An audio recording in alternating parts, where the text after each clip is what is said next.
Court breaking news देखने के लिए आपको धन्यवाद। बेगूसराय जिला न्यायालय से एक बड़ी खबर आ रही है। बड़ी खबर यह है कि 17 साल बाद बेगूसराय एसपी से 2 लाख रंगदारी मांगने मामले में कोर्ट ने अपना फैसला सुना दिया है। इस मामले में बेगूसराय जिले के मंसूर चक थाना निवासी अधिवक्ता संतोष कुमार सुमन, जो कि सुप्रीम कोर्ट में वकालत करते हैं, इन्हीं पर टेलीफोन करके 2006 में बेगूसराय एसपी से 2 लाख रंगदारी मांगने और गाली गलौज करने का आरोप लगाते हुए नगर थाना में मुकदमा दर्ज कराई गई थी।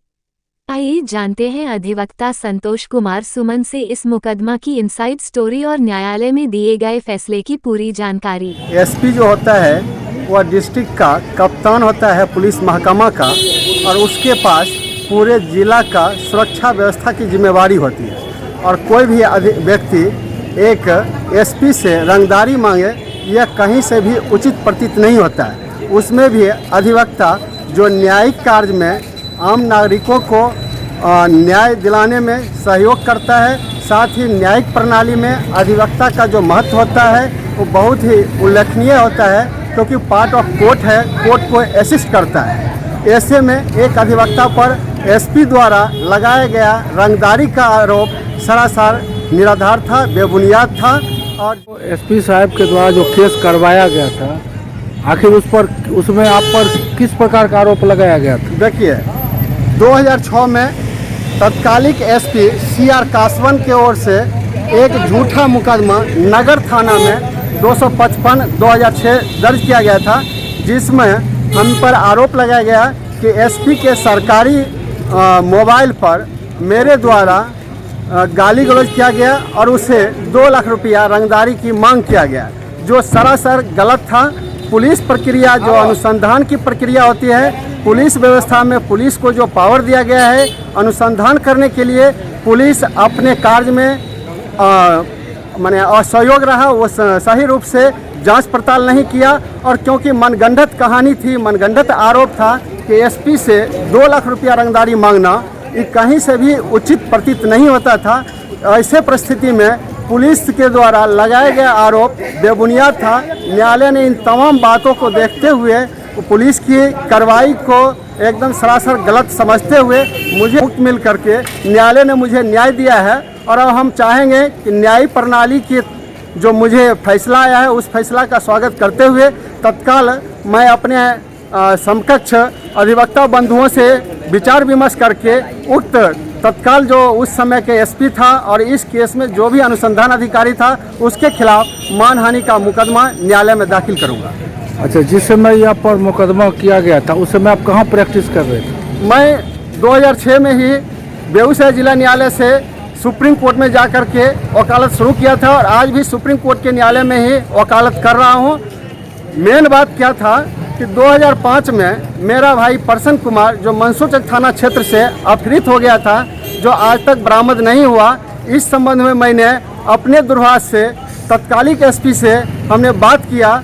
एसपी खुले शब्दों में मुझे कहा कि वकालत कोर्ट में चलता है, एसपी ऑफिस में नहीं चलता है, क्योंकि पुलिस के पास लाठी और कलम दोनों पावर दिया गया है।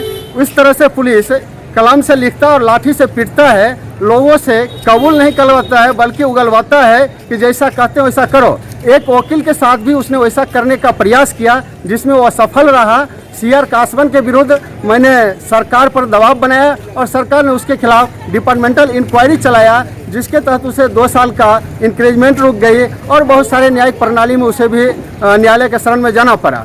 इन तमाम बातों को देखते हुए आम नागरिकों के साथ आज के युग में जो पुलिस की महकमा को जो निर्देश दिया गया है, कानून में जो प्रावधान दिया गया है, उसमें साफ लिखा हुआ है कि पुलिस अधिकारी अगर किसी भी तरह का घटना से संबंधित सूचना प्राप्त करता है तो मुकदमा दर्ज करे। लेकिन बड़े खेद के साथ कहना पड़ रहा है कि देश के सर्वोच्च न्यायालय का आदेश का उल्लंघन देश के तमाम राज्य सरकार का पुलिस खुलेआम उल्लंघन कर रहा है। हम जब बेगूसराय के न्यायालय में आकर के CGM साहब के कोर्ट में, अन्य न्यायिक प्रणाली के न्यायिक पदाधिकारी के कोर्ट में जब वॉच करता हूँ, देखता हूँ, तो साफ लगता है कि सुप्रीम कोर्ट के आदेश का खुल्लम खुल्ल मजाक उड़ाया जा रहा है। मैं तो इस आदेश के बाद और यहाँ के CGM न्यायालय में जो घटित घटना है, जो उसके यहाँ जो कोर्ट में केस पेंडिंग चल रहा है, इन तमाम बातों लेकर के PIL के पब्लिक इंटरेस्ट में सुप्रीम कोर्ट में एक रिट दाखिल करूंगा, जिसमें देश के तमाम राज्य सरकार के गृह सचिव और तमाम पुलिस आयुक्त या मुख्य निर्देशक, पुलिस मुख्य निर्देशक जो है DGP, उसके खिलाफ मैं कंटेम्प्ट ऑफ कोर्ट का प्रोसीडिंग लाऊंगा, क्योंकि सुप्रीम कोर्ट ने ललिता कुमारी वर्सेस स्टेट ऑफ यूपी के केस में साफ निर्देश दिया है कि देश के किसी भी थाना का अधिकारी अगर उसे किसी भी तरह का कॉग्निजेंस ऑफेंस से रिलेटेड किसी भी तरह का शिकायत मिलता है, चाहे वह लिखित हो या मौखिक हो, तो firstly they are bounded to registration of the case. वह केस को लॉन्च करने के लिए बाउंडेड है। लेकिन यहाँ देख रहे हैं कि CGM के आदेश के बावजूद भी DSP के खिलाफ या किसी पुलिस अधिकारी के खिलाफ मुकदमा दर्ज नहीं हो रहा है। ये साफ है कि सुप्रीम कोर्ट के आदेश का उल्लंघन हो रहा है, और अगर कोई अधिवक्ता इस पर में आदेश का उल्लंघन का बाद लावे तो SP द्वारा झूठा आरोप लगा करके रंगदारी का मुकदमा करना, यह इस बात का प्रमाण हो गया कि पुलिस अपने पावर का किस तरह से मिसयूज कर रहा है और एक अधिवक्ता को परेशान करने के लिए क्या क्या कर रहा है। अच्छा, इस मुकदमा को आपने 17 साल कोर्ट में आना पड़ा, तो सुप्रीम कोर्ट से कितना बार इस मुकदमा के लिए आप बेगूसराय आए? देखिए, जब भी डेट पड़ता है तो मैं प्रयासरत करता हूं, क्योंकि जब प्रशासन आपके विरुद्ध लग जाए तो शासन प्रशासन के पास इतनी पावर है कि एक सिपाही के खिलाफ अगर हम मुकदमा दर्ज करने के लिए चाहते हैं तो उसके लिए सैंक्शन अथॉरिटी से सैंक्शन लेना पड़ता है। लेकिन हमारे देश की संविधान में बहुत सारे ऐसे मैंने कंडीशंस लगा हुआ है कि sanction authority governor of the state and president of the central, तो स्टेट गवर्नमेंट गवर्नर होता है और गवर्नर सैंक्शन नहीं दे पाती है। वैसे परिस्थिति में कॉन्स्टिट्यूशन में उसे एग्जाम किया गया है कि कोई भी कोर्ट गवर्नर को, राष्ट्रपति को न्यायालय में नहीं बुला सकता है। तो ये लीगल क्वेश्चन उठता है। इसके लिए हम लोगों ने सुप्रीम कोर्ट में कई केस में अपना पक्ष रखा। सुप्रीम कोर्ट ने रमेश कुमारी के केस में साफ शब्दों में कहा है कि पुलिस अधिकारी हो, यानी इक्विवेलेंट कोई भी पब्लिक सर्वेंट हो, चाहे प्राइम मिनिस्टर हो या चीफ मिनिस्टर हो, including they are the public servant के खिलाफ मुकदमा दर्ज करने के लिए जो उसके कार्यकलाप के जिसमें उसको ऑफिशियल ड्यूटी कहा गया है, उसमें अगर वो किसी तरह का त्रुटि करता है तो उसके लिए सेक्शन 166A IPC में प्रावधान बना हुआ है, जो negligence part of the service माना गया है। अगर कोई भी अधिकारी अपने बढ़िया अधिकारी का आदेश का उल्लंघन करता है या कॉन्स्टिट्यूशनल राइट का, जो उसको परफॉर्मिंग देयर ऑफिशियल ड्यूटी के लिए अपॉइंट किया गया है, उस ड्यूटी को निर्वहन नहीं करता है तो पार्ट ऑफ करप्शन होता है और इसके लिए सैंक्शन की कोई ज़रूरत नहीं होती है। साथ ही सुप्रीम कोर्ट ने यह भी कह दिया कि महिला के केस में जहां रेप या छेड़छाड़ का मुकदमा हो, वहां भी सैंक्शन की रिक्वायरमेंट नहीं है, उसे सुप्रीम कोर्ट ने साफ शब्दों में कहा है। दूसरी बात, करप्शन के केस में अगर 1 रुपया हो या 1 करोड़ का करप्शन हो तो वहाँ भी सैंक्शन अथॉरिटी का रिक्वायरमेंट की ज़रूरत नहीं है। सुप्रीम कोर्ट ने रमेश कुमारी केस में साफ शब्दों में कह दिया है। अब रह गई बात कि हमारे केस में, इस केस में मुझे एक बार में आने और जाने में, अगर मैं राजधानी से आता हूँ तो 3400 रुपया का टिकट लेना पड़ता है एक साइड का, दूसरे साइड का भी सेम अमाउंट लेना पड़ता है। फ्लाइट से आता हूँ तो फिर पटना से मुझे बाय रोड आना पड़ता है। इन तमाम चीज़ों को लेकर के हम न्यायालय में मानहानि का मुकदमा ठोकूंगा।